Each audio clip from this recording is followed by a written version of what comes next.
Welcome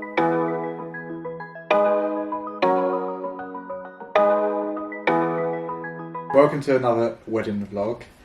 You may be thinking, why am I wearing a hat? It's because I'm about to go out training and my hair's a mess. Yeah, I'm sure everyone was wondering why you're wearing a hat. Well, because I'm inside. Today's video is going to be on wedding traditions. I can't say it. Today's going to be on wedding traditions, and we're basically going to say which ones we're doing and which ones we're not doing. And some of them you might have not even heard of, because there's some I've never heard of. Or there's some that you've heard of, but you don't know the reason behind why they are wedding tradition. But it's been over 6 months since our last wedding video, which is very poor effort from us. And we have done so much wedding planning because the wedding is now 6 months away. We'll do a video shortly with our wedding updates and everything we've done so far and what we've got left, but today is on traditions. Tradition number 1, hen and stag do's. So hen do's were traditionally for women and their mothers, so the bride and the mothers would make offerings to the gods so that they wouldn't ruin their day. And for men, this was in 5th century Sparta, it was just a toast for the groom. But we're doing that one. That's yes. the tradition we are going to be doing. So the second one is something old, something new, something borrowed, and something blue. So this is now that's for just me. For you, isn't it? Yeah. Yeah, I don't think it's for the men. No, I think it's just for you to do. So something old is something that links with your family. Something new is something that brings good fortune. Blue, it symbolises faithfulness and loyalty, and borrowed is to show that your family and friends will always be there for you. So this is one that I am doing. Number 3. Is that 3? Yeah. Is not seeing each other before the wedding, which we will be doing. Yeah, but how long before? The night before. Night before. I think people see each other in the day because and they why do is like that wedding tradition? rehearsals. So it's for fear of pulling out of any arranged marriages. Ours isn't arranged, but some are, and historically a lot were. So they didn't see each other in case they saw each other and they were no like, way, I'm not doing this. This is not happening. Oh, right. Interesting. That's interesting. Mm. But yeah, we're going to stick with that tradition and not see each other the night before. Yeah. Point number 4. Oh no, I've labelled them 1, 2, 3, 3. So the next one is being given away. So this is back in the day when there used to be money given to the father of the bride so that the groom could marry the bride. Oh. So it would be, you're handing over the bride in exchange for money, which is super backdated and so wrong on so many levels. Sticking with the tradition though. Yeah. So I'm going to get my dad to give me away because it's traditional, but not traditional in the sense that there's an exchange of money going on. No. That brings us on to the next one. Yeah. Is the bride is always on the left-hand side. Right, and why is that? So that is so that the groom can protect her on the left, and then he can use his sword on the right. So I will bring a sword with me. No, I think this is like back in the day when swords were a thing. So if someone was coming to like steal your wife, you'd be protecting her with one arm and sword in the other. Really? And I think that's because most people in general are right-handed, so that's what you would use. So the next one is your ring finger. This finger is actually very important, and it's because there is said to be a vein that leads directly from your ring finger to your heart, really? Which is called the vena amoris, which is the vein of love. So it'd be that finger for me. Yeah.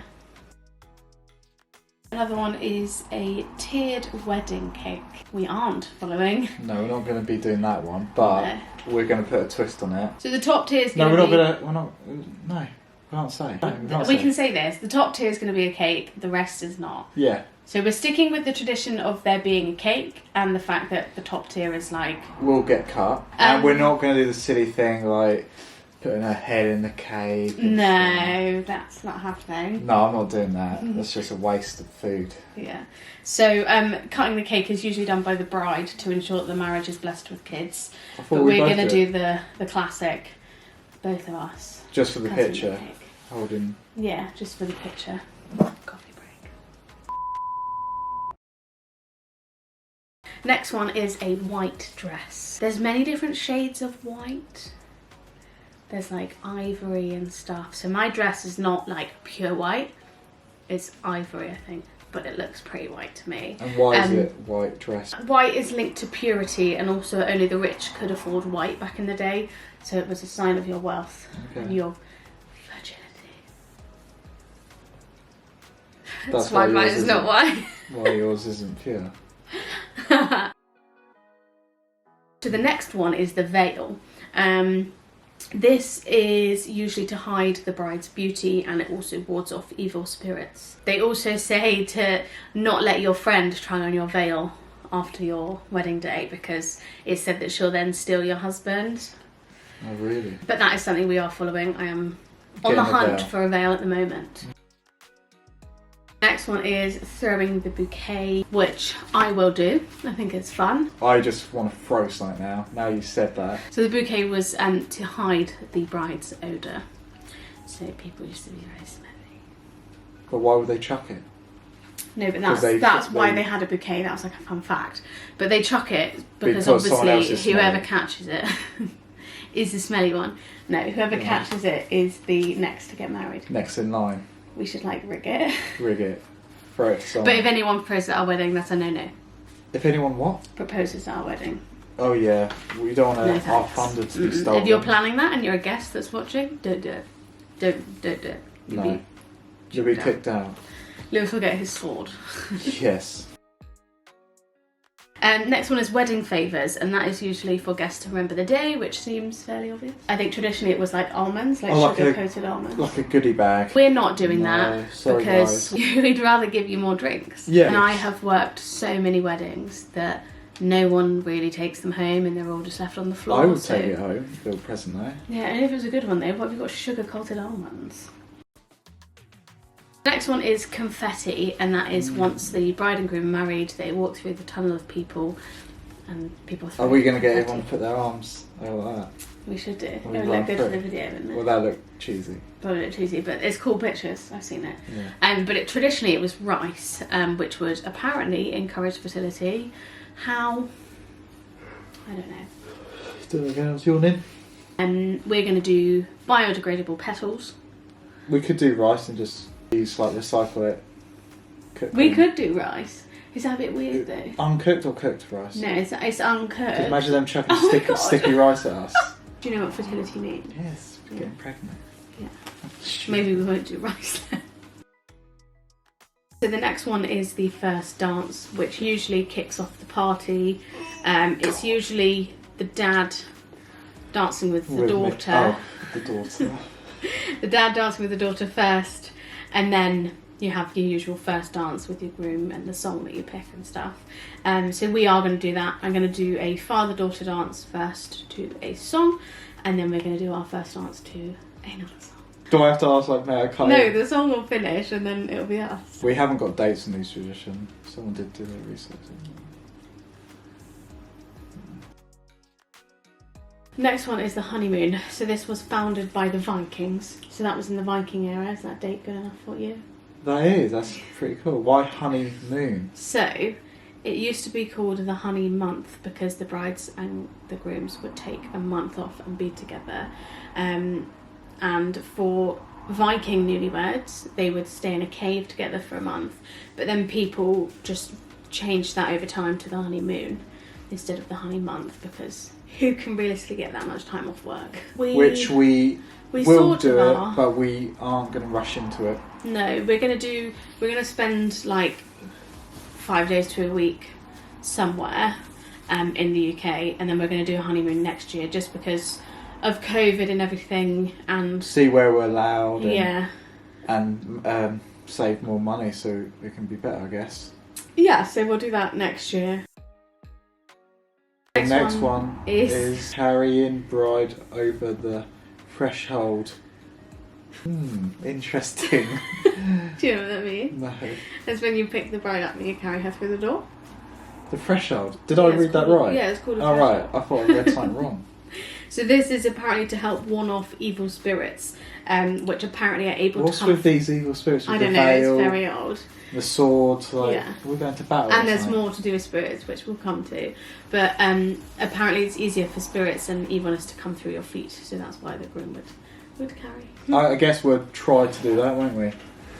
Oh, you can carry me. Yeah. Easy. Yeah. Don't lick or nothing. The next one is mailing printed invites. So there used to be a town crier that would do these. He would shout around being like, hear ye, hear ye, hear ye, wedding. And that was used because townspeople back then were illiterate. But then printed invites were used by the aristocracy first, and then people just started doing them. So which is what we've done. We've printed loads of invites. we have sent off our first batch for you, and that is to people overseas to give them a bit more time, and then we'll send them to everyone else soon. So the next one is the flower girls. Or girl. Now what's this about? So this is believed to bring on well-being and a good future. So we are having flower girls, we're having our nieces. So the next one is bridesmaids. Traditionally, the purpose of bridesmaids was to protect the bride from evil spirits. Again. Really? So the bridesmaids would often wear the same thing as the bride, so then evil spirits couldn't tell who the bride was. They're going to be wearing something different to you. Yeah, but we are having bridesmaids. Following on from bridesmaids, we have groomsmen. So there was an ancient tradition of kidnapping the bride, and that would be the groomsman's job. The groom would get his friends to also fight off warriors to protect the bride. Well, yeah, we got groomsmen, but not for those reasons. Next one. Ring bearer. And this, so they used to be put on a pillow, and a pillow apparently is a display of your wealth, because apparently they were very expensive and they were a luxury. We are having ring bearers. The final one is a gift registry, and that is a way for couples to choose their fine china and silver. So we're not doing that, and that is all of our wedding traditions that we know of. If you can think of any, put them in the comments, because I'd be intrigued. So we hope you enjoyed this inquisitive video. Is it inquisitive? Yeah, and have found some traditions that you might follow, and some that we may not follow. But again, there might be a lot more out there that we don't know of. Please don't forget to like and subscribe. And It we'll really see means you so on the much. next video. Yeah, we'll see you in the next video.